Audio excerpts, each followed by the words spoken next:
Hello and welcome to Whisky.com, where fine spirits meet. And today we are trying the Kavalan LÁN. And with me is Andrea. And if you want to know who he is, and then you have to look at the Valley Bay flagship video because I introduced them there. So today we are looking at the Kavalan LÁN. I'm a bit of an IT guy, so it's the local area network. Well, it's local, but not network.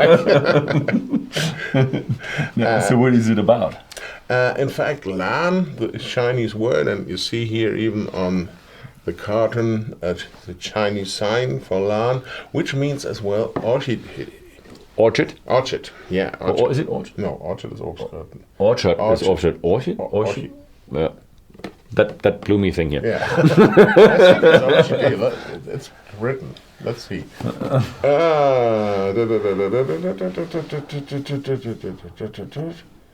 Rainfall. Orchids. Orchid. Orchid. Yeah. Orchid. Orchid. Okay, Yeah, orchid. It's orchid, and Kavalan's mother concern, King Car, is not only doing whiskey, they're doing a lot of high-class food and beverage products. Cars. King car. No kings and no cars. They might feel like a king, but in fact, King Car is a mixture of the word king, which is an Anglistic notification of a Chinese word which means golden, and a car, which in Chinese language is a symbol for getting ahead. Progress. Progress. Technology. So you could call it the golden way of progress or something like this, King Car. Well, they do beer with a German brewmaster. They do mineral water, iced tea, energy drinks, coffee. Mr. Brown coffee is a very popular and very big thing for them. They have biologic shrimps elevation. And they're doing as well, they have a orchid garden near Yilan where the distillery is as well. It's something about 40 acres under glass, incredibly big. And there they're only elevating this orchid. And what they do is they have bought two mountains in Taiwan. Where mountains, the whole mountain was all surrounded. Okay, they got money, huh? On the top of the mountain there is a castle. Not rebuilt, but looking like an ancient castle from England in the 1960s, 16th century. And there inside is a Mr. Brown's coffee. So that which belongs to King Car. That belongs as well. And there you can drink your coffee, and then you can go around the mountain on an experience path where you find all these orchids that after elevation they get wilded out, and so they renature a lot of types of rare orchids in the whole nature, and they're doing even their own types. So the orchid, the one that you see here, is called honey peach, which is probably most famous achievement. Very, very beautiful type of orchid. And well, then at a certain point they have the idea, we're doing whiskey. Whiskey can have fruity aromas, spicy aromas, but even floral aromas. Let's try to blend a whiskey which brings the aromas of an orchid. Okay. And so that's LÁN. So this is a bloomy, flowery whiskey. Okay. What they did to get at it, they have a lot of different casks they use, and here they have exclusively 3 types of casks which they use. The one is bourbon cask, which brings vanilla, sweetness, fruitiness. Then they have red wine cask, the vineyard cask, the famous vineyard barrique. So another fruity note, a bit winey note. And the third kind is port wine cask. So again, more wine, more sweetness, but even a certain spiciness, a bit nutty. And mixed all this together, they said we might get to the floral aromas of an orchid. And well, as all Kavalans, you see it's quite dark in color because they use a lot of these STR casks, James Bond casks, which are recharged, which gives a lot of extra color. A part of the wine was inside before. No coloring needed. And which they don't do anymore in any of their whiskies. At the beginning, the standards, which are in this Type A 101 shape bottle, were a bit colored, but they stopped this after 3-4 years because they saw, no, the good ones don't do it, and our whiskey don't need it. And but so unfiltered, uncolored. You've been at the King Car distillery. Yes. So what's the climate there? How it's subtropical. Subtropical, okay. I was there in, I think, January, and it was about 22 degrees. So you saw January 22 degrees. Okay. You saw all the Taiwanese people running there. Wait, are they north or south of the equator? I thought they were north or something. No, it's a bit north, yeah. A bit north, yeah. Quite close to Japan. Yeah, okay. And so it's really hot there, but not as humid, or is it? It's not as humid as in real tropic climate, like in the rainwood forest. It's humid, but not so humid. Mostly very warm. So they have. Angel's share of like 10% plus. Yeah, now 10%, 8 to 10. When they started, they had 15 to 18, sometimes 20. Okay. They have warehouses which have 5 floors, and on the highest floor in summer they reach up to 70 degrees Celsius, not Fahrenheit. Oh God! 70 degrees Celsius. Fahrenheit is cool. Yeah. And on the ground floor it's then only about 30. So what they do to reduce the Angel share, you can't use climate air condition. That's forbidden. What they do is a lot of air coming through, and they have a program to skip all the cars are not laying like in Scotland. They're on pallets standing and bounded, even because it's a little bit of earthquake region. So probably if you have 10,000 cars and a little earthquake coming, it could be difficult. So on the pallets there's no problem. But the main reason is that they change the pallets from floor to floor on a special program to don't give one charge just 5 years at 60 degrees and the others are down. So they're changing every half year or whatever. One first floor, second floor, third floor, a rotating system. And so they managed to get down to this only 10% Angel share. I think a Scotsman would get crazy. They have 1.5 or 2 and they're just crying. You saw this very, very good in the big bottle, the 1.5 liter carafe they did for the 40th anniversary of Kinka. That was only barrique casks from Bordeaux, and these barrique casks are really normed. Normal casks always have about 250. Barrique cask has 225, and that's it. And all these single casks which came out there was a gain of about 80 to 90 1.5 liter bottles per cask. So something like in cask strength, so something like 90 to 100 liters. Probably 110 liters. So it's more than a half lost. More than a half lost, and they were all between 7 and 8 years old. That's a high loss.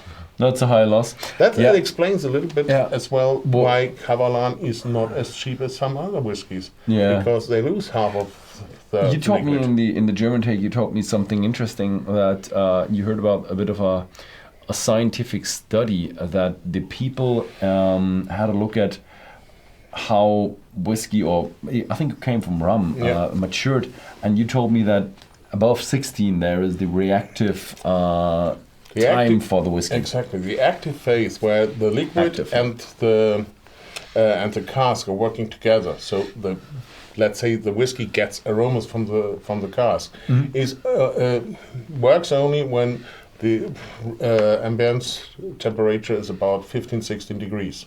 So something you have in Scotland, something like 4 months a year when you get. And in Taiwan you have this 12 months a year. Yeah.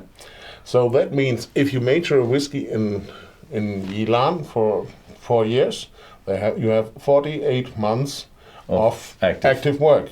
if you wager it for 4 years in Aberdeen, you have, let's say, luckily 12 or 16 months of acting. So a third to a fourth of the maturing time. Yeah. So that's why they say, and it's really scientifically proved that whiskey matures 3 to 4 times quicker than in Scotland. I've heard from my tour that I was all on Martinique.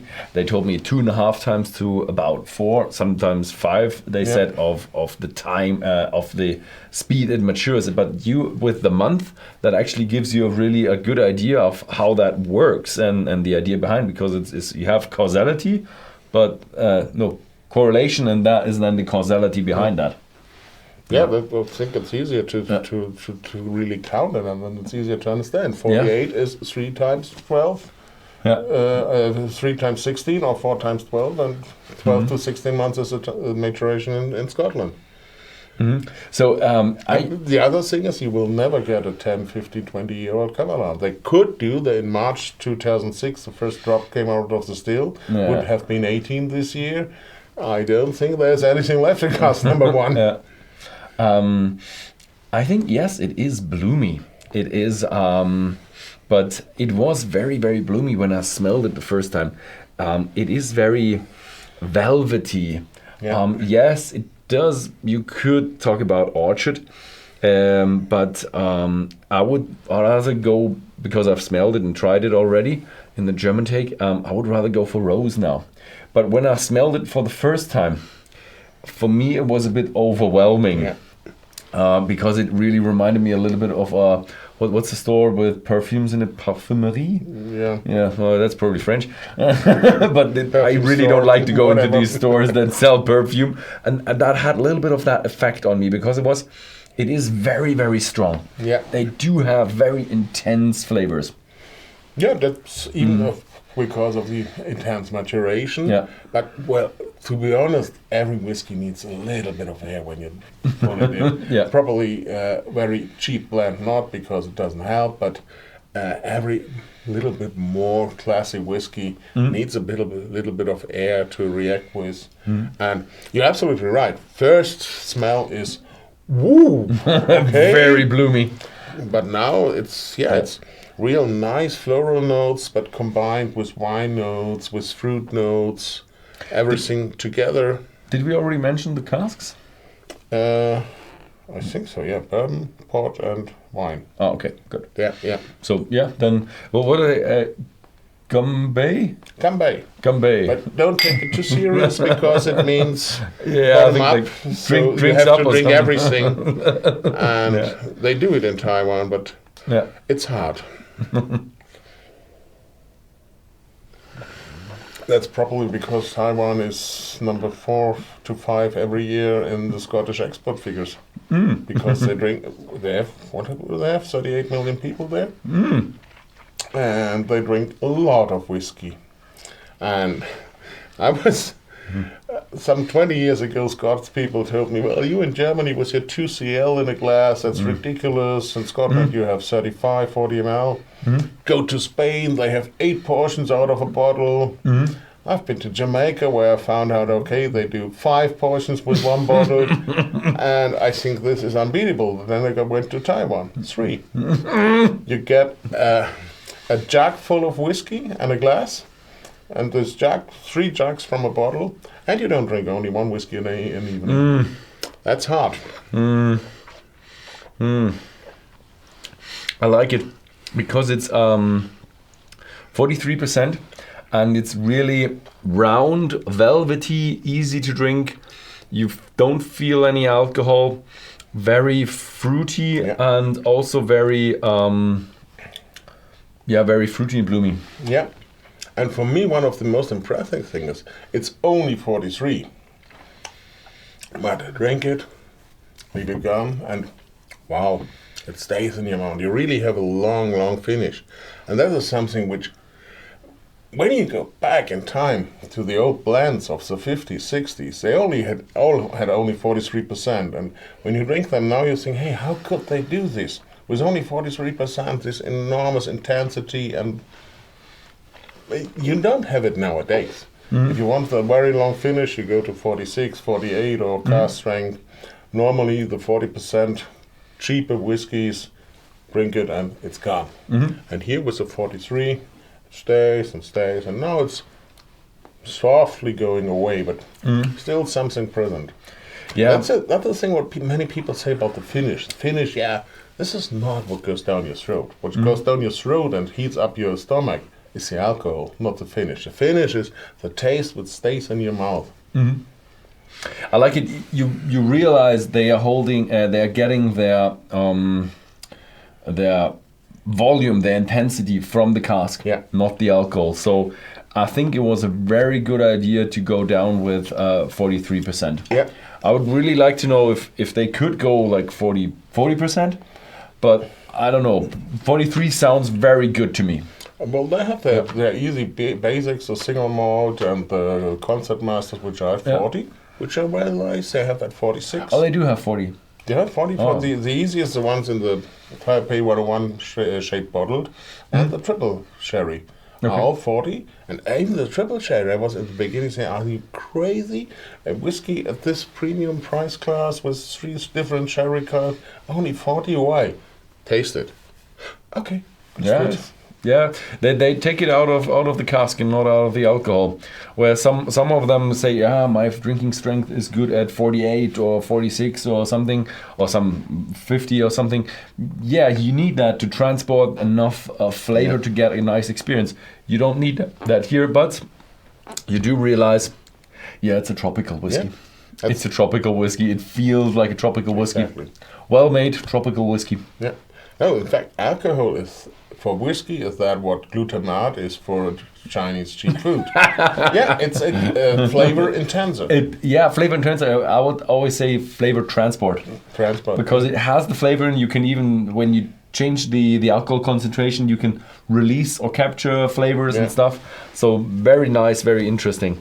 So if you're interested in the Kavalan LÁN, a very bloomy, very nice Taiwanese whiskey, have a look at Whisky.com. There is a Whisky.com shop. You can buy it there. And thank you very much, Andrea. Thank you very much for watching, and see you next time. Bye-bye.